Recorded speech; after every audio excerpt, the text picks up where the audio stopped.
نحمده ونصلي على رسوله الكريم اما بعد فاعوذ بالله من الشيطان الرجيم بسم الله الرحمن الرحيم رب اشرح لي صدري ويسر لي امري واحلل عقدة من لساني يفقهوا قولي. درود شریف پڑھیے سب. پیج 31 نکالیے ادائے محبوب کی. شروع میں کچھ عربی کے اشعار ہیں، ان کا ترجمہ آپ کو کر کے بتاؤں گی کہ اس کا معنی کیا ہے، پھر آگے چلیں گے.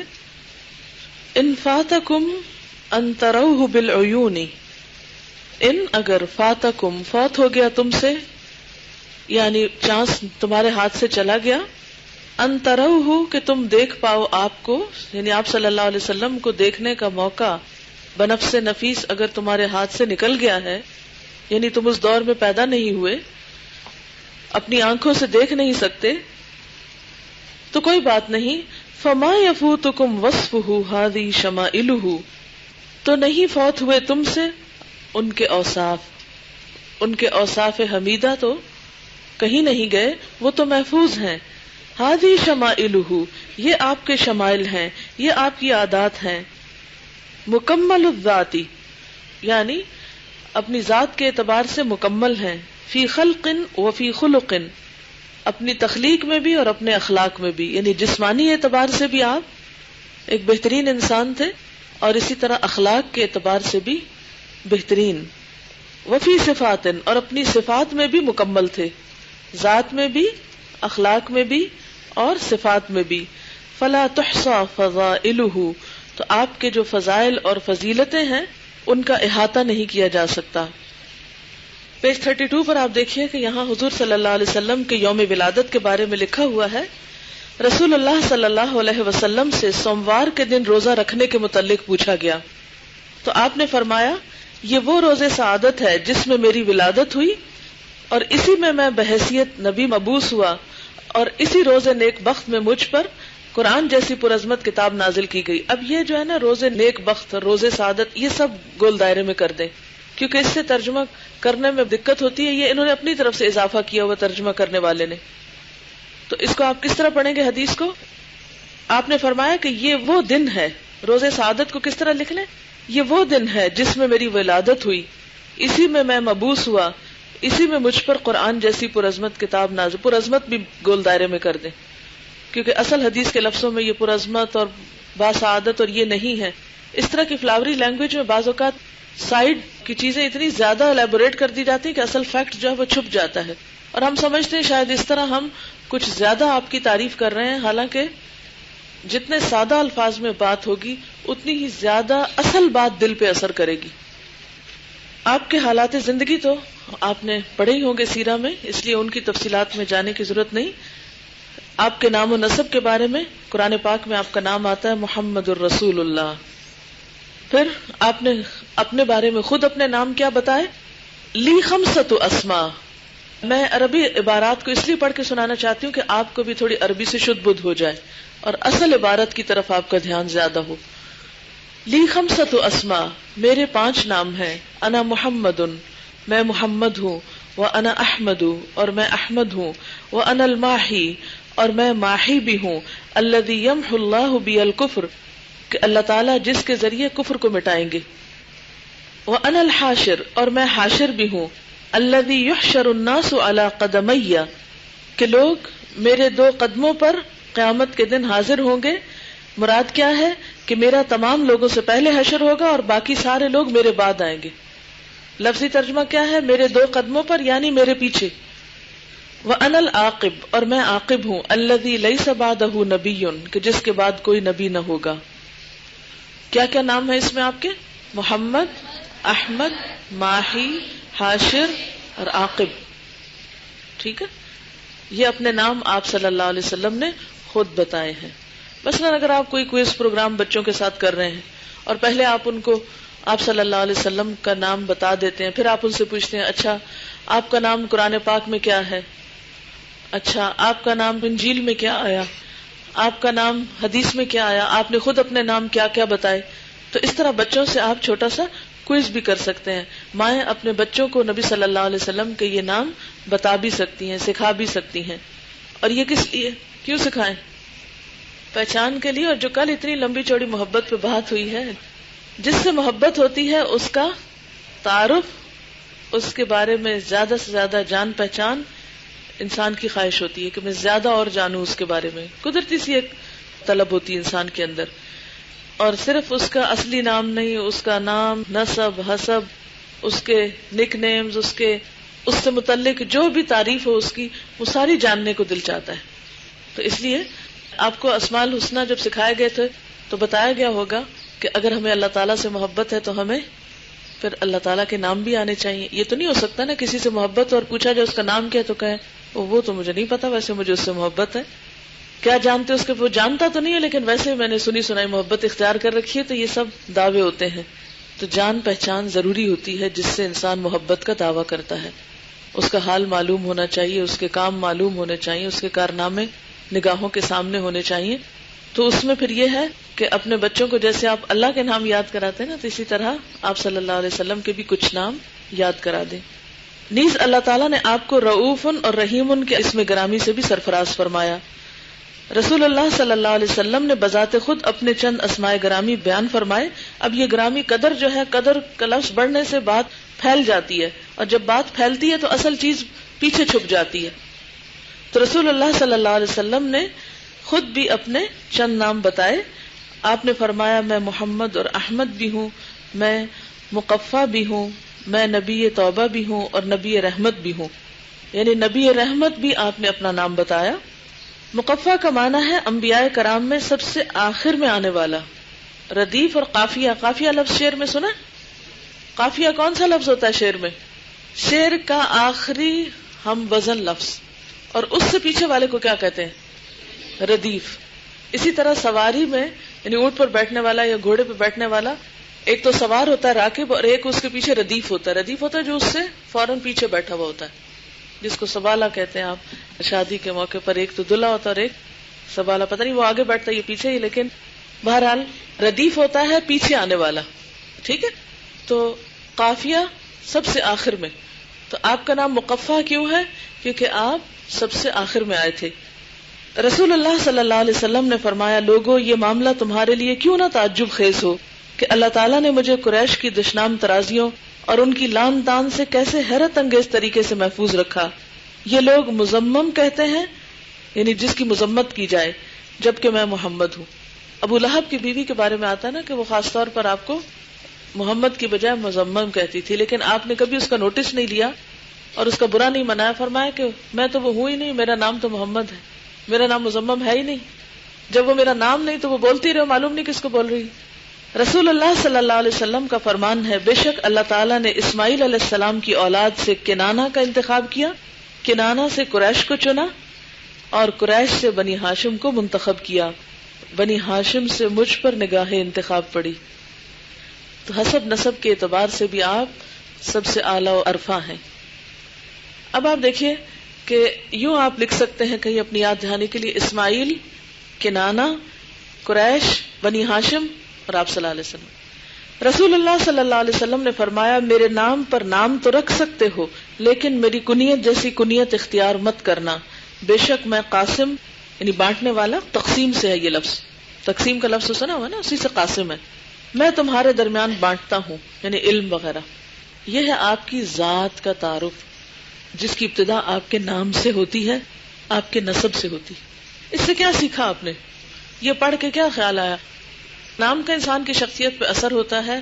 نبی صلی اللہ علیہ وسلم کا نام اپنے معنی اور یعنی سائز اور پروننسیشن کے اعتبار سے خوبصورت ترین ناموں میں سے ہے محمد. میں جب دیکھتی ہوں نا لفظ محمد، میں دیکھتی رہ جاتی ہوں. مجھے بالکل ہمیشہ دیکھ ایسا لگتا ہے جیسے کوئی پھول رکھا ہوا ہے. اپنی کتاب کو پھر دوبارہ دیکھیں نا، ذرا باہر سے ٹائٹل دیکھیں، ایسے تصور میں لائیں تو مجھے ایسا لگتا ہے جیسے پھول کی پنکھڑیاں یا کوئی پھول کسی ٹہنی پر ہے. کبھی اسے میں پھول اور پتے کے ساتھ، کبھی اس کی وہ کلی اوپر میم کی دیکھتی ہوں، کبھی سائڈ پر ایسے شاخ نکلی ہوئی، یعنی ڈفرینٹ طریقے سے ویژولائز کرتی ہوں. لیکن پہلا خیال مجھے ہمیشہ پھول کا آتا ہے. اور اس میں آپ نے دیکھا ہوگا کہ جتنے اس کے یعنی کہ وہ پرتاؤ ہیں ان سب کو ملا کے وہ انہوں نے میرے خیال ہے پھول کی پتیاں بنائی ہوئی ہیں کچھ، یہ پرپل کلر میں، پنک رنگ کا نیچے بھی آپ دیکھیں کہ پھول ہے. تو آپ صلی اللہ علیہ وسلم کا نام دیکھنے میں بھی، سننے میں بھی معنی کے اعتبار سے بھی اور اپنے انفرادیت کے اعتبار سے بھی. آپ کو معلوم ہے نا کہ آپ سے پہلے پوری عرب کی تاریخ میں کسی کا نام محمد نہیں رکھا گیا، حالانکہ عربی کا لفظ ہے. اور آپ کے بعد دنیا میں جتنا آپ کے نام پہ نام رکھا گیا اتنا کسی اور کے نام پہ نام نہیں رکھا گیا. یعنی جتنا نام محمد لوگوں نے رکھا ہے بعد میں اپنے بچوں کا، دنیا کی تاریخ میں کوئی دوسری مثال ہے ہی نہیں کہ کسی اور انسان کا حضرت آدم سے لے کے آج تک اتنا نام رکھا گیا. جب نام محمد رکھا جائے تو کنیت ابو القاسم نہیں رکھ سکتے کیونکہ پھر وہ آپ سے مشابہت ہو جاتی.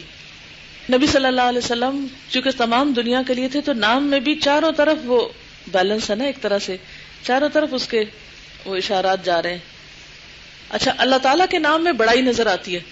الف لام، لام کا دوسرا کا شا، شد اوپر، شد کے اوپر مد، سب اوپر اٹھ رہا ہے، سیدھا جا رہا ہے سب کچھ. لیکن محمد صلی اللہ علیہ وسلم کے نام میں عاجزی بھی نظر آتی ہے اور ایک بیلنس اور ایک جو ایک بندے کے اندر ہونا چاہیے. محمد عبدہ و رسولہ بھی ہے نا. بولنے میں بھی ایک محبت کا احساس پیدا ہوتا ہے. ٹھیک ہے.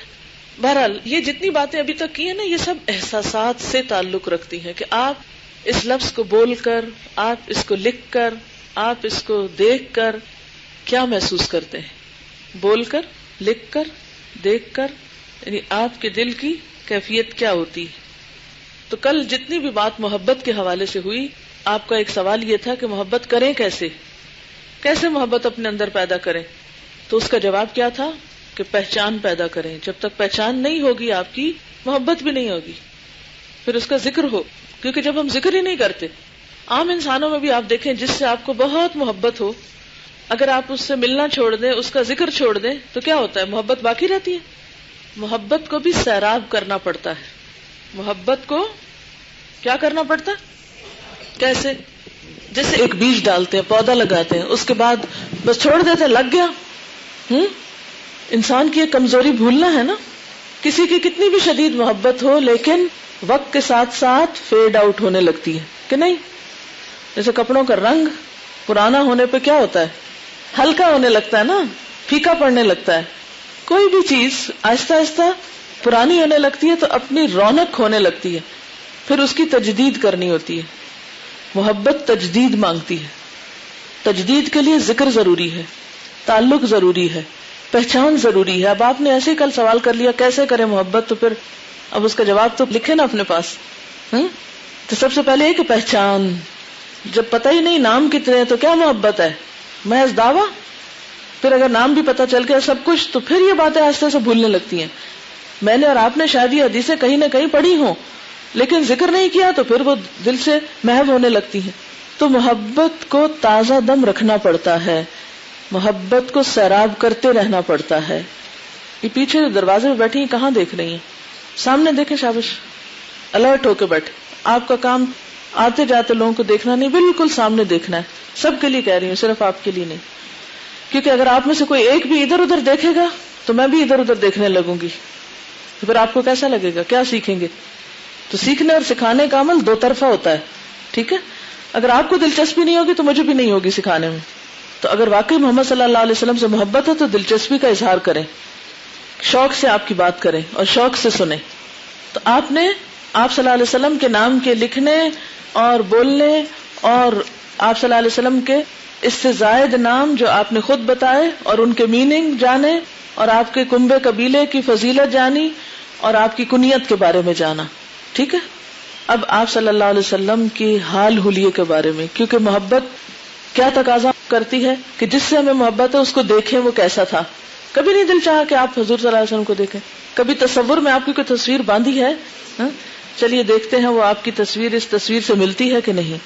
کیونکہ بعض اوقات ایسا ہوتا ہے نا کہ ہم کسی سے ملے نہیں ہوتے تو ہم نے اس کا ایک حال حلیہ اپنے اندر بنایا ہوا ہوتا ہے. کسی شخص کو آپ ملے نہ ہو مگر اس کے بارے میں بہت سنا ہو تو آپ ایک تصویر اپنے اندر بنا لیتے ہیں نا اس کی. پھر جب اس کو ملتے ہیں تو پھر دیکھتے ہیں او اچھا یہ اس کے مطابق ہے، یا پھر کہتے ہیں نہیں میرا تصور کچھ اور تھا. ٹھیک ہے. تو اسی طرح نبی صلی اللہ علیہ وسلم کا جتنا بھی ذکر خیر ہم آج تک پڑھتے رہے ہیں اس میں ہمارے ذہن میں ایک تصویر ضرور ہے آپ کی. تو اب یہ دیکھیے یہاں کیا لکھا ہوا ہے، اور پھر آپ کو یاد دلاتی جاؤں کہ اس کتاب میں جو احادیث ہیں وہ اوتھینٹک ہیں، زیادہ سے زیادہ حسن درجے کی حدیث ہے، لیکن کوئی بھی حدیث ضعیف نہیں لی گئی. کان رسول اللہ صلی اللہ علیہ وسلم احسن الناس وجہا واحسنهم خلقا لیس بالطویل البائن ولا القصیر متفق علیہ۔ رسول اللہ صلی اللہ علیہ وسلم سب لوگوں سے زیادہ خوبصورت تھے۔ کانا احسن الناس وجہن، چہرے کے اعتبار سے، آپ کا چہرہ، اب یہ رخ زیبا کے اوپر چہرہ لکھ لیں تاکہ لوگوں کو سمجھ آئے جب کسی اور کو بتانے لگے، آپ کا چہرہ سب لوگوں سے زیادہ حسین تھا۔ وَأَحْسَنُهُمْ خَلْقًا، اور آپ کی جو تخلیق تھی یا جو آپ کا ہیولا تھا یا جو آپ کا قالب تھا وہ سب سے بڑھ کر دل فریب تھا۔ لَيْسَ بِالطَّوِيلِ الْبَائِنِ، اور نہ تو حد سے بڑھ کر طوالت تھی، نہ تو آپ بہت اونچے تھے، وَلَا الْقَصِيرِ، اور نہ ہی آپ پست قد کے تھے، نہ تو آپ کا قد چھوٹا تھا اور نہ ہی آپ بہت طویل تھے۔ صحیح مسلم میں آتا ہے رسول اللہ صلی اللہ علیہ وسلم سفید رنگت اور پرملاحت چہرے والے تھے۔ اچھا، ایک سفیدی ہوتی ہے نا جو چھپتی ہے آنکھوں کو چہرے کی، اور ایک سفیدی ہوتی ہے جس میں ملاحت ہوتی ہے۔ ملاحت کا لفظ عربی میں ملح سے نکلا ہے، ملح کہتے ہیں نمک کو، یعنی ایک عام اردو ترجمہ نمکینی لیے ہوئے۔ اس چیز کو سمجھ رہے ہیں؟ کسی چیز کے اندر نمکینی کا کیا معنی ہوتا ہے؟ کشش۔ نمک کے بغیر کھانا اور نمک کے ساتھ کھانے میں فرق ہوتا ہے؟ کھانا وہی ہوتا ہے، اسی لیے تو ہمارے ملک میں ہر چیز پہ نمک ڈال کے کھاتے ہیں۔ کوئی فروٹ کھائیں، امرود کھائیں، بعض لوگ سیب کھائیں، بعض لوگ مالٹا کینو تو خیر لازم ہے نمک کے ساتھ کھانا۔ تو وہ نمک سے کیا ہوتا ہے؟ اس کا ٹیسٹ اور اچھا ہو جاتا ہے۔ رسول اللہ صلی اللہ علیہ وسلم سفید بھی تھے لیکن ملاحت لیے ہوئے تھے۔ وہ سفیدی جو تھی اس کے اندر ایک کشش تھی۔ یہ چیزیں آپ اکیلے پڑھیں گے تو شاید نہ ریلیٹ کر پائیں، اس لیے آپ کو نمک مرچ کی مثال دے کے مسالے لگا کے بات کرنی پڑتی ہے۔ رسول اللہ صلی اللہ علیہ وسلم میانہ قد تھے۔ میانہ کس کو کہتے ہیں؟ درمیانہ۔ شانوں کے درمیان چوڑائی تھی۔ شانے کس کو کہتے ہیں؟ یہ مونڈوں کو، یعنی چوڑے تھے۔ داڑھی مبارک گھنی تھی، آپ پر سرخی نمایاں تھی، پرکشش رنگ کے اندر پنکش بھی تھے بیچ میں۔ سر کے بال کانوں کی کونپلوں تک تھے۔ ٹھیک ہے، صحابی کہتے ہیں جب میں نے آپ کو سرخ جوڑا زیب تن کیے دیکھا، یعنی ایک موقع پر آپ نے سرخ لباس بھی پہنا، میری آنکھوں نے کسی چیز کو آپ سے بڑھ کر دلکش نہ پایا۔ یعنی وہ سرخ رنگ آپ پر اتنا خوبصورت لگ رہا تھا کہ اس سے زیادہ خوبصورت چیز میں نے کبھی نہیں دیکھی تھی۔ صحیح بخاری کی یہ روایت ہے۔ یعنی یہ معمول میں نہیں پہنا لیکن وہ ایک عبا پہنی تھی آپ نے۔ کان رسول اللہ صلی اللہ علیہ وسلم ضخم الرأس والیدین والقدمین حسن الوجہ لم ار قبلہ ولا بعدہ مثلہ۔ رسول اللہ صلی اللہ علیہ وسلم بڑے سر والے تھے۔ بڑا سر عموماً سرداروں کا، جسے ہمارے یہاں پنجابی میں کہتے ہیں سر بڑے، سرداروں کے۔ ہاتھوں اور قدموں کی بناوٹ اور سجاوٹ میں کامل تھے، وہ بھی ذرا یعنی مضبوط نظر آتے تھے۔ دخم ہوتا ہے جیسے بڑے تھے، یعنی بڑے سے مراد بہت لمبے نہیں لیکن جسے کہتے ہیں نا بھاری بھاری تھے۔ دخم کس کو کہتے ہیں؟ بھاری پن کو، یعنی ہاتھوں کے اندر بھی ایک روب تھا۔ کچھ لوگوں کے ہاتھ بہت پتلے ہوتے ہیں نا، تو مردانے ہاتھ عموماً بھاری ہوتے ہیں لیکن آپ کے ہاتھ بھی یعنی پر ہاتھ تھے، اور اسی طرح پاؤں بھی۔ حسن الوجہ، خوبصورت چہرے والے۔ لم ار قبلہ، آپ سے پہلے میں نے کسی کو ایسا حسین نہیں دیکھا۔ ولا بعدہ مثلہ، اور نہ آپ کے بعد آپ کی مانند کسی کو دیکھا۔ کان وجہہ مثل الشمس والقمر وکان مستدیرا، آپ کا چہرہ سورج اور چاند کی طرح گولائی لیے ہوئے تھا، یہ گول چہرہ تھا۔ آپ نے دیکھا کہ جسمانی ساخت کو جب بیان کیا جاتا ہے تو اس میں مختلف چہروں کی ساخت اور لمبائی اور چوڑائی اور گولائی اور ان چیزوں سے تشبیہ دی جاتی ہے پہچان کرانے کے لیے۔ رسول اللہ صلی اللہ علیہ وسلم پر جب لمحہ خوشکن طاری ہوتا یعنی کوئی خوشی کی بات ہوتی تو آپ کا چہرہ چاند کے ٹکڑے کی طرح بقعہ نور بن کر جگمگا اٹھتا، یعنی اس میں باقاعدہ ایسا لگتا ہے جیسے چمک رہا ہو۔ صحابہ کرام کہتے ہیں ہمیں اس کی پہچان ہو چکی تھی، یعنی صرف آپ کے چہرے کی چمک دیکھ کے ہم پہچان جاتے تھے کہ آپ بہت خوش ہیں۔ یعنی جب آپ خوش ہوتے تھے تو خوشی آپ کے چہرے سے ٹپکتی تھی۔ اس سے کیا پتہ چلتا ہے؟ کوئی بتائے گا؟ اس سے کون سی سنت پتہ چلتی ہے اور کیا بات ہم سب کے سیکھنے کے لیے پتہ چلتی ہے؟ بلینک چہرے والے نہیں تھے، جذبات اور احساسات سے خالی چہرہ نہ تھا۔ اس کے لیے خاص ٹرم بھی استعمال ہوتی ہے، سپاٹ چہرہ، اور ایک انگریزی میں بھی خاص لفظ بلینک فیس عام طور پہ لوگ کہتے ہیں ایکسپریشن لیس، ایسا نہیں تھا۔ کبھی آپ کو ایسے شخص سے واسطہ پڑا ہو تو آپ کے دل کا حال کیا ہوتا ہے؟ آپ اسے ڈانٹ رہے ہیں وہ بلینک ہے، آپ ہنس رہے ہیں وہ بلینک ہے، آپ رو رہے ہیں وہ بلینک ہے. ایسے لوگ سے گزارا کتنا مشکل ہوتا ہے. تکلیف دیتے ہیں نا اپنے رویے سے یا نہیں؟ یعنی ہر وقت بت جیسا چہرہ، جیسے بتوں کے سامنے آپ روئیں، آپ ہنسیں، جیسے کسی دیوار کے سامنے کھڑے ہیں. چہرہ دل کا عکاس ہوتا ہے. جب دل میں ہی کچھ نہیں تو چہروں پہ کیا ہوگا، رونق کہاں سے ہوگی؟ تو یہ بھی سنت میں سے ہے کہ خوشی کے موقع پہ خوشی چہرے سے جھلکے، چاہے آپ ٹھٹھے مار کے نہ ہنسیں، وہ پسندیدہ نہیں، لیکن چہرے سے جھلکنا چاہیے. غم بھی، غصہ بھی، ہر چیز چہرے سے جھلکنی چاہیے. آپ کو ایکسپریشن لیس نہیں ہونا چاہیے. ٹھیک ہے، ٹھیک ہے، انسان اپنے جذبات کنٹرول کرے، مگر اتنے بھی نہ کر لے کہ انسان ہی نظر نہ آئے اور بالکل ہی بت بن جائے. کیا خیال ہے؟ ہاں، ووڈن فیس نہیں ہونا چاہیے. ووڈن فیس بھی وہ بالکل ایسے نا جیسے وہ جو منافقین کے بارے میں بھی آتا ہے نا کہ گویا لکڑی کے تختے نے چن دیے گئے ہوں. تو مومن کا چہرہ جو ہوتا ہے وہ ایکسپریشن لیس نہیں ہوتا، ووڈن نہیں ہوتا، احساسات اور جذبات والا ہوتا ہے، جس پہ وقار اور متانت اپنی جگہ، اپنے موقع محل کے اعتبار سے، خوشی کے موقع پر خوشی کا اظہار، غم کے موقع پہ غم کا، غصے کے موقع پہ غصے کا بھی. رسول اللہ صلی اللہ علیہ وسلم کھل کر نہ ہنستے تھے بلکہ زیر لب مسکراتے تھے، یعنی بہت کہہ کے نہیں لگاتے تھے. اگر تو آپ کا دیدار کرتا تو تصور کرتا کہ آپ نے سرما سے آنکھیں کاجل نما کی ہوئی ہیں، حالانکہ آپ نے سرما پہنا نہ ہوتا تھا. یعنی قدرتی طور پر آنکھوں میں ایسی خوبصورتی تھی کہ یوں لگتا تھا جیسے کوئی کاجل لگایا ہوا ہے. حضرت عائشہ رضی اللہ تعالیٰ عنہا سے روایت ہے کہ میں نے کبھی بھی رسول اللہ صلی اللہ علیہ وسلم کو زوردار انداز پر ہنستے ہوئے نہیں دیکھا، یعنی قہقہ لگاتے ہوئے نہیں دیکھا کہ آپ کا گلے کا آخری کنارہ دیکھا ہو. یعنی اتنا منہ نہیں کھول کے ہنستے تھے کہ گلے کی جو گھنڈی ہے وہی نظر آنا شروع ہو جائے. آپ کا ہنسنا زیر لب مسکرانا تھا. کبھی یہ آتا ہے کہ دانت نظر آنے لگے آپ کے، یا اس طرح کی چیز نظر آتی ہے، لیکن دانتوں سے آگے بڑھ کر وہ جو حلق ہے وہ نہیں نظر آتا تھا. سیدنا جابر بن سمرہ بیان کرتے ہیں کہ میں نے ایک چاندنی رات میں رسول اللہ صلی اللہ علیہ وسلم کو دیکھا. میں نے ایک نظر رسول اللہ پہ ڈالنی شروع کر دی اور دوسری نظر چاند کی طرف جو چمک رہا تھا. آپ صلی اللہ علیہ وسلم ایک سرخ لباس میں ملبوس تھے. جوڑے کا لفظ نہ لکھیے، اس لیے کہ جوڑے سے ہمیں قمیص شلوار یاد آتی ہے. جوڑا ہمارے ہاں کیا ہے؟ قمیص شلوار، ٹھیک ہے نا، کیونکہ وہ دو مل کے جوڑا بنتا ہے نا. تو عربوں کے ہاں قمیص شلوار نہیں پہنی جاتی. تو اس سے آپ کا تصور درست نہ رہے گا لفظ کے اس استعمال سے. یعنی جب آپ جوڑے کے امیجن کریں گے تو آپ کو کیا نظر آئے گا کہ جیسے آپ صلی اللہ علیہ وسلم نے سرخ قمیص شلوار پہنی ہوئی ہے، تو وہ آپ کی فیلنگ درست نہیں ہوگی. ابا کا تصور اگر آپ کریں، لانگ ڈریس کا کریں، ٹھیک ہے نا، تو سرخ لباس کہہ لیں. یہاں یوں ہی میری نگاہ انتخاب حرکت میں آئی تو رسول اللہ صلی اللہ علیہ وسلم کا پیکر حسن و جمال مجھے چاند سے زیادہ حسین نظر آیا. یعنی انہوں نے کمپیریزن کرنا شروع کر دیا. کبھی آپ کو دیکھتے، کبھی چاند کو دیکھتے، کبھی آپ کو دیکھتے، کبھی چاند کو دیکھتے، اور یہ دیکھتے کہ زیادہ خوبصورت کون لگ رہا ہے.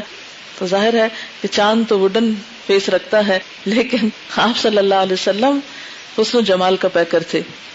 وہ ابیض یستسقى الغمام بوجهه ثمال الیتامى عصمۃ للارامل. ابیض سفید ہیں، یستسقى پانی مانگا جاتا ہے، الغمام بادلوں سے، بوجهه آپ کے چہرے کے ذریعے. ثمال الیتامى عصمۃ للارامل یتیموں کا سہارا ہے اور بیواؤں کے لیے مضبوط پناہ گاہ ہے. یہ شعر دراصل جناب ابو طالب کے طویل کلام کا حصہ ہے. حضرت ابن عمر وغیرہ نے اس وقت پڑھا تھا جب مسلمانوں پر قحط سالی چھا گئی تھی، تو ان کے حق میں رسول اللہ صلی اللہ علیہ وسلم یوں دعا گو ہوئے. اصل قصیدہ کس کا ہے؟ آپ کے چچا کا. آپ کے چچا اپنے بھتیجے کی تعریف ان الفاظ میں کرتے ہیں. اور یہ شعر ابو طالب نے کیوں کہے تھے؟ جب ایک موقع پر حضرت ابن عمر جو تھے انہوں نے اس قسم کے خیالات کا اظہار کیا تو آپ نے دعا کی، اللہم اسقنا، اے اللہ تو ہمیں پانی پلا، یعنی بارش برسا. تو بارش برسنا شروع ہو گئی. مطلب کیا ہے شعر کا؟ کہ رسول اللہ صلی اللہ علیہ وسلم کی جو سفید رنگت کا وصف بیان ہوا ہے، لوگ آپ سے یہ مطالبہ کرتے تھے کہ اے اللہ کے رسول صلی اللہ علیہ وسلم اپنے اس کریم چہرے کو بارگاہ رب العزت کی طرف متوجہ فرما کر دعا کیجئے کہ ہم پر رحمت کی برکھا برسائے. یہ یاد رہے کہ یہ آپ کی حیات مبارکہ میں تھا. آپ کی وفات کے بعد خلیفہ ثانی سیدنا عمر نے سیدنا عباس کے ذریعے بارش کے حصول کی دعا کرائی تھی. رسول اللہ صلی اللہ علیہ وسلم کا وسیلہ اختیار نہ کیا تھا. اب آپ کے چہرے کو وسیلہ کیوں بنایا گیا؟ کہ آپ اپنا چہرہ رب کی طرف متوجہ کیجئے اور پھر دعا مانگیے. تو آپ نے دعا کی اور بارش برسنا شروع ہو گئی. پھر حضرت عمر رضی اللہ تعالیٰ عنہ نے جب آپ فوت ہو گئے تو آپ کے چہرے کا وسیلہ نہیں لیا بلکہ حضرت عباس جو آپ کے چچا تھے ان سے کہا. اور مطلب کیا تھا اس وسیلے کا؟ کہ آپ توجہ کر کے دعا کیجئے تاکہ اللہ تعالیٰ ہم پر بارش برسائے. بہت سے لوگ وسیلے کا سوال کرتے رہتے ہیں نا, تو اس کے بارے میں یہ سائیڈ ایشو ہے, یہ ایسے بیچ میں آ گیا. لک الحمد والحمد ممن شکر سقینا بوجہ النبی المطر. اے اللہ تمام تعریف تیرے لیے ہے اور یہ تعریف وہ شخص کر رہا ہے جو شکریہ ادا کرتا ہے. ہم نبی صلی اللہ علیہ وسلم کے چہرے کے ساتھ بارش سے سیراب کیے گئے ہیں, یعنی آپ کی دعا مانگنے کی وجہ سے, یہ مراد ہے. دعا اللہ خالقہ, آپ نے اللہ سے دعا کی جو آپ کا خالق ہے. دعوتاً الیہ, ایسی دعا. واشخص منہ البصر, اور گاڑ دی آپ نے اپنی نگاہیں اس پر, یعنی بہت توجہ کے ساتھ دعا کی. یہ آگے شعر لمبے ہیں, ان شعروں کی اتنی ضرورت نہیں ہے. اب آپ صلی اللہ علیہ وسلم کے بارے میں جو ام معبد نے نقشہ کھینچا آپ کی شخصیت کا, وہ پڑھنے کے لائق ہیں. یہ ام معبد کا قصہ آپ گھر میں پڑھ سکتے ہیں کہ نبی صلی اللہ علیہ وسلم جب ہجرت کر کے جا رہے تھے حضرت ابو بکر کے ساتھ, 3 لوگ تھے, آپ تھے, حضرت ابو بکر تھے, اور اس کے ساتھ جو رستہ بتانے والا تھا. تو راستے میں ایک بوڑھی عورت جس کا نام ام معبد تھا, اس کے خیمے کے پاس سے آپ کا گزر ہوا. آپ اور آپ کے ساتھیوں نے اس سے گوشت اور کھجوریں خریدنے کے لیے کہیں, مگر اس کے پاس کچھ نہ تھا. دیکھا کہ ایک بکری تھی, آپ کے ساتھی بھوکے تھے. رسول اللہ صلی اللہ علیہ وسلم نے ام معبد سے کہا کہ یہ بکری کیسی ہے؟ وہ جواب دیتی ہے کہ یہ کمزوری کی وجہ سے بکریوں کے ساتھ چرنے کے قابل نہ تھی, اس لیے گھر رہ گئی ہے. آپ نے فرمایا کہ یہ دودھ دینے کے قابل ہے؟ تو ام معبد کہتی ہیں کہ اس کی حالت بہت پتلی ہے, دودھ نہیں دے سکتی. تو آپ نے فرمایا کیا ہم اس کا دودھ نکال سکتے ہیں؟ تو ام معبد نے کہا کہ اگر اس سے کچھ نکلتا ہے تو نکال لیں, یعنی بہت ہی کمزور بکری ہے. تو آپ بکری منگواتے ہیں اور اس کے پستانوں پہ ہاتھ پھیرتے ہیں اور اللہ تعالیٰ کا نام لے کر ام معبد کے بارے میں دعائے خیر کرتے ہوئے دودھ نکالنا شروع کرتے ہیں. اور پھر ایک بہت بڑا برتن منگواتے ہیں یہاں تک کہ وہ دودھ سے بھر جاتا ہے, اور ام معبد کو بھی پلاتے ہیں اور اپنے ساتھیوں کو بھی دودھ پلاتے ہیں. پھر ایک اور برتن بھر جاتا ہے. پھر اسی طرح آپ صلی اللہ علیہ وسلم وہاں سے رخصت ہو جاتے ہیں. اب یہ ہے کہ ام معبد کا جو شوہر تھا وہ گھر سے باہر تھا, اس وقت خیمے میں نہ تھا. جب واپس آیا تو حیران ہوا کہ یہ دودھ کہاں سے آیا. تو اس نے نقشہ کھینچا آپ کا کہ ایک ایسا شخص آیا تھا جس کا یہ معجزہ ہے. وہ نقشہ آپ دیکھیے کہ کیا ہے. ام معبد اپنے خامن سے کہتی ہیں, میں نے ایک ایسا انسان دیکھا ہے جس کی خوب روئی عیاں تھی, یعنی جس کی خوبصورتی عیاں تھی. چہرہ آبدار تھا, یعنی چمکدار تھا, نہ نحیف نہ لاغر, نہ توند نکلی ہوئی. حسین و جمیل تھا, آنکھوں میں سیاہی تھی, پلکیں طویل تھیں, آواز میں صفائی اور دلکشائی تھی, گردن میں قدر بلندی تھی, داڑھی گھنی تھی, دونوں ابروؤں کے بال لمبے کمان نما اور باہم ملے ہوئے تھے. ابرو کیا ہوتے ہیں؟ آئی بروز. کماندار تھے, یعنی سیدھے اسٹریٹ نہیں تھے بلکہ کیا تھا؟ کماندار, اور باریک اور باہم ملے ہوئے بھی تھے, یعنی ایک جگہ سے شروع ہو رہے تھے. اگر خاموش ہوتا تو پروقار تھا. یہ کتنی بڑی خوبی. کئی لوگ خاموش ہوتے ہیں نا تو ایسے ان کے چہرے سے بیزاری ٹپک رہی ہوتی, ان کی خاموشی میں بھی وقار نہیں ہوتا. اگر گفتگو کرتا تو اس پہ خوبصورتی چھا جاتی. دور سے اپنے ساتھیوں میں سب سے بڑھ کر حسین و جمیل تھا, قریب سے دیکھے تو سب سے بڑھ کر اجلا تھا. کچھ لوگ دور سے بڑے خوبصورت نظر آتے ہیں, ذرا ان کے قریب جائیں تو آپ کو گھبراہٹ ہو, لیکن آپ دور سے بھی خوبصورت تھے اور قریب سے دیکھنے پر بھی بالکل نیٹ, کلین, صاف, شفاف اور اجلے تھے. یہ آپ کی زبردست خوبی تھی. گفتگو بہت شیریں تھی, یعنی میٹھی باتیں کرتے تھے, فیصلہ کن بات کرتے تھے. کچھ لوگ ہوتے ہیں نا کہ بات کو واضح نہیں کر سکتے, خصوصاً ہم عورتیں. وَهُوَ فِي الْخِصَامِ غَيْرُ مُبِينٍ, غیر واضح بات کرتی ہے, ایک بات سے دوسری, دوسری تیسری, الجھی الجھائی, پتہ نہیں چلتا کہ گفتگو کا اصل موضوع کیا ہے, کیونکہ اپنے اندر کوئی کنوکشن نہیں ہوتا, لہٰذا فیصلہ کن بات نہیں کرتے. لیکن آپ کی گفتگو کیا تھی؟ فیصلہ کن تھی, یعنی پرزور گفتگو ہوتی تھی. میانہ رو تھے, بات میں نہ تو تشنگی تھی نہ فضول گوئی, بات کرتے تو گویا موتی بکھیرتے. میانہ قد تھا, لمبوترا نہ تھا, نہ ہی پست قد, دو شاخوں کے درمیان تر و تازہ ٹہنی کی مانند تھا. وہ اپنے 3 ساتھیوں سے بڑھ کر خوش منظر اور خوش قدر تھا. اس کے ساتھی اس پر بچھے جاتے تھے. اس کے ساتھی اس پر بچھے جاتے تھے. اگر وہ بات کرتا تو ہمتن گوش ہو جاتے تھے، یعنی غور سے بات سنتے تھے. اگر وہ حکم دیتا تو حکم برابری کے لیے لپک پڑتے تھے، فوراً بات مانتے تھے، اطاعت کرتے تھے. اس کی جماعت اس کے اشارے ابرو کی منتظر رہتی ہے، یعنی صرف اشاروں سے ان کے ساتھی بات سمجھ جاتے ہیں. نہ ترش رو تھا نہ ہی یاوا گو، یعنی لغو باتیں کرنے والے نہیں تھے، بیکار کی لمبی طویل گفتگو نہ کرتے تھے. ابو معبد نے کہا اللہ کی قسم یہ تو وہی ہے قریش جس کی جستجو کر رہے ہیں، جس کو وہ ڈھونڈ رہے ہیں، اور مکہ کی سرزمین میں اسی کے ذکر کے غلغلے برپا ہیں. یہ بھی لفظ بہت مشکل ہے، یعنی مکہ کی زمین میں جس کا بہت ذکر پایا جاتا ہے. میں نے پختہ ارادہ کر لیا ہے میں اس کا ہم نشیں رہوں گا. میں نے پختہ ارادہ کر لیا ہے میں اس کا ہم نشیں رہوں گا.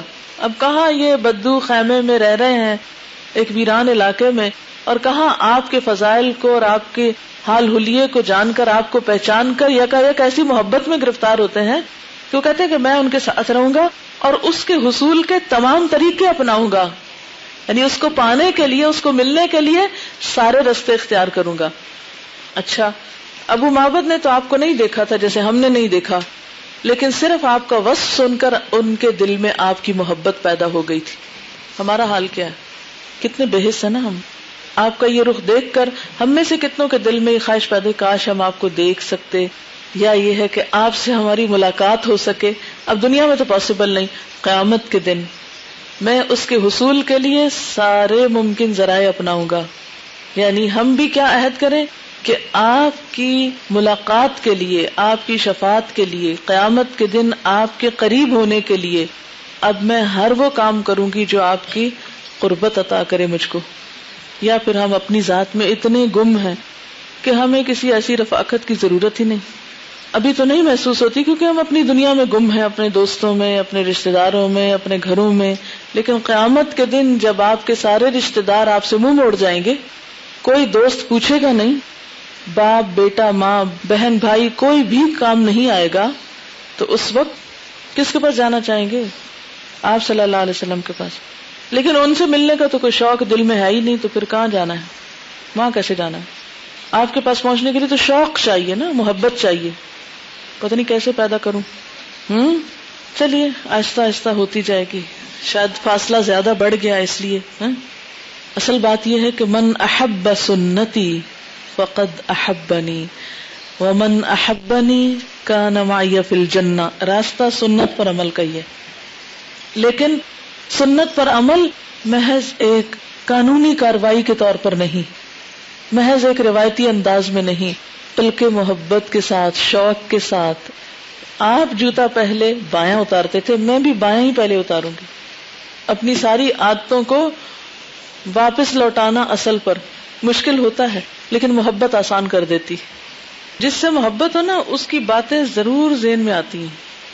میں تو یقین مانے کہ جب بھی اتارتی ہوں ضرور ذہن میں ایک لمحے کے لیے، یعنی اس کو میں نہیں کہتی کہ میں 5 منٹ وہاں کھڑے ہو کے سوچتی رہتی ہوں، یہ نہیں ہوتا. کیونکہ مجھے پہلے جب یہ سنت نہیں پتا تھی تو میں نے کبھی دھیان نہیں کیا تھا، کبھی کوئی اتار دیا، کبھی کوئی یاد بھی نہیں کہ کیا اتارتے تھے پہلے، اور میرا نہیں خیال کہ بایاں ہی اتارتے تھے، پتہ ہی نہیں تھا، احساس ہی نہیں تھا. لیکن جب سے میں نے شعوری کوشش شروع کی، بلیو می، میں جب بھی اتارتی، کیونکہ مجھے شعوری طور پہ اتارنا پڑتا نا بایاں، عادتاً نہیں اتارتی، یعنی نیت کے ساتھ بایاں اتارتی ہوں. نیت سے مراد یہ بھی نہیں کہ ہر وقت کو ہاتھ باندھ کے نیت کی جائے، مراد اس سے یہ ہے کہ اس وقت خیال ذہن میں ضرور آتا ہے. میں بھی مجھے جوتا اتارنے میں ذرا ٹائم لگتا ہے، پاؤں میں تھوڑا مسئلہ تو اتارتے ہوئے ٹائم لگتا ہے، تو مجھے اتنی دیر میں شعور تازہ ہو جاتا ہے. لیکن یہ نہیں ہوتا کہ میں جوتا اتاروں اور مجھے یہ بات یاد نہ آئے کہ یہ میں آپ صلی اللہ علیہ وسلم کی سنت پہ عمل کر رہی ہوں. اس وقت بھی مجھے پیار آ رہا ہوتا ہے کہ اگر آپ کی سنت نہ ہوتی تو میں ایسا نہ کرتی، اور میں یہ اس لیے ایسا کر رہی ہوں کہ یہ آپ کی سنت ہے. یہ خیال ضرور دل میں آتا ہے، یعنی یہ نہیں کہ بہت لمبے عرصے تک، لیکن یوں آتا اور چلا جاتا ہے. تو ٹھیک ہے، ہر وقت ہر بات یاد رکھنا مشکل ہوتا ہے، لیکن اگر آپ ایک کے بعد ایک، اسی طرح واش روم جانے کے لیے، واش روم سے نکلنے کے لیے جو سنت ہے پاؤں اندر اور باہر رکھنے، تو جب آپ شعوری کوششیں کریں گے تو اس سے آپ کی محبت اور ایک تعلق بڑھے گا. دیکھیں، جس سے محبت ہوتی ہے اس کی یاد دل میں بار بار نہیں آتی. یہ ایک فیکٹ ہے کہ نہیں؟ جس سے بھی محبت ہوتی ہے اس کا خیال دن میں کئی بار آتا ہے، اور خاص طور پر اگر اس سے متعلق کوئی چیز ہو تو اس کو دیکھ کے تو ضرور آتا ہے کہ نہیں. سنت پہ عمل کرنے کا مجھے جو ایک بہت بڑا فائدہ نظر آتا ہے نا کہ روٹین کے کام خوشگوار ہو جاتے ہیں. یعنی یہی جوتا پہننے اتارنے کا عمل جو ہے نا خوشگوار ہو جاتا ہے. یعنی کم از کم میں اپنے بارے میں تو یہ کہہ سکتی ہوں، میں جب کوئی نئی سنت سیکھتی ہوں اور پھر میں اس پر عمل کی کوشش کرتی ہوں تو وہ عمل میرے لیے ایک خوشگوار عمل ہو جاتا ہے. حالانکہ وہ روٹین کا کام ہوتا ہے لیکن اس میں ایک خاص لذت آنے لگتی ہے، ایک خاص قسم کی خوشی آنے لگتی ہے. دیکھیے محبت ہماری ایک ضرورت ہے. محبت کیا دیتی ہے؟ محبت خوشی بھی دیتی ہے. تو وہ جو معمول کے کام ہیں ان میں خوشیاں پیدا ہونے لگتی. یہ جو ایک کیفیت ہوتی ہے نا کہ ہم صحیح کر رہے ہیں اب، تو وہ جو بے چینی ہوتی ہے نا، پتہ نہیں ٹھیک ہے پتہ نہیں غلط ہے، پتہ نہیں ہم صحیح مسلمان ہیں بھی کہ نہیں ہے، وہ جو ایک قدرتی بے چینی ہے، ہمارے ضمیر کی ایک پرک ہوتی ہے، اس کو قرار آنے لگ جاتا ہے کہ نہیں آپ نے ایسا کیا اور اب میں اسی طرح کروں گی. اب میرا یہ جوتا پہننا اور اتارنا بھی عبادت ہے. جب آپ کی سنت کے مطابق ہے نا تو عبادت ہے. ایک کنیکشن جڑا ہوا لگتا ہے نا. یعنی مجھے چاہے کچھ بھی پڑھانا ہو کلاس میں، کوئی سبجیکٹ پڑھانا ہو، لیکن میں روٹین میں حدیث پڑھتی ہوں. جب روٹین میں پڑھتی ہوں نا تو وہ ہر روز صبح قرآن کے بعد جب حدیث کی کتاب ہی کھولتے ہیں نا تو اس سے کیا ہوتا ہے، ایک فوری کنیکشن جڑ جاتا ہے. اچھا دن میں وہ جو جتنی بھی پڑھی ہوتی ہیں 5 7 10 جتنی بھی اس دن کے 2 پیجز مجھے پڑھنے ہوتے ہیں، زیادہ اس لیے نہیں پڑھتی کیونکہ بھرمار نہیں کرنی اور نہ ہی کوئی وہ علامہ بننے کے لیے، وہ صرف ایک فیلنگ تازہ رکھنے کے لیے اچھا آپ نے مختلف چیزوں کے بارے میں کیا فرمایا، یاد دہانی اور تذکیر کے عمل کے لیے پڑھتی ہوں. تو جو ہی وہ پڑھتی ہوں تو اس سے بھی ایک کنیکشن بن جاتا ہے فوراً. اور یہ صرف 5 سے 7 منٹ لگتے ہوں گے مجھے 2 پیجز پڑھتے ہوئے حدیث کے، زیادہ دیر نہیں لگتی. کیونکہ میں نے یہ مقرر کیا ہوا کہ یعنی ایک کھلی ہوئی کتاب کے 2 صفحے جو صرف اتنے یہ 2 پڑھنے ہیں، کیونکہ میں اتنا عمل کروں چاہے تھوڑا لیکن مستقل کروں، اس کو چھوڑوں نہ. تو اس سے کیا ہوتا ہے پھر ایک کنیکشن جڑ جاتا ہے ساتھ ہی. اگر یہ چھوٹی چھوٹی سنتیں ہم اپنے محلے کے گلی کے بچوں کو چھوٹی چھوٹی سکھا دیں بلا کے تو وہ عمل بھی کریں گے اور ان کا ذہن تیز ہوتا ہے، ہم سے زیادہ وہ کام کرتے ہیں اور اس سے کیا ہوتا ہے کہ ایک زیادہ اچھی فیلنگ آتی ہے. چلیے آگے تھوڑا سا پڑھیں.